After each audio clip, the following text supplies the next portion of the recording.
И сега нека всички да изповядаме: Господи Исусе, аз съм Твой служител. Ти ме доведе днес и Ти благодаря. Приях Словото Ти и аз вярвам, че както винаги Ти си с мен, защото обеща, че ще бъде с нас през всички дни до свършека на света.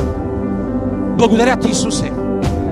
Аз решавам, аз обещавам, оставям задното и се простирам към предното и се спускам към прицелната точка за Твоята награда, за Това обещание, което Ти даваш на всички, които са опитали Твоето явяване.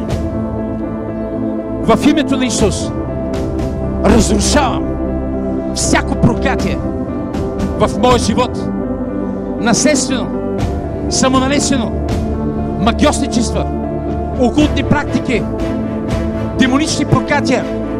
Разшупвам ги, отхвърлям ги, разрушавам ги.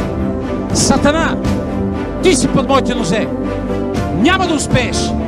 В името на Исус аз съм приел дух на сила, любов и себевладение. Аз нямам дух на страх. Аз ще победя, защото Господ е с мене. И цялата слава е на Господа. В името на Исус. Амин и амин. Слава на Бога.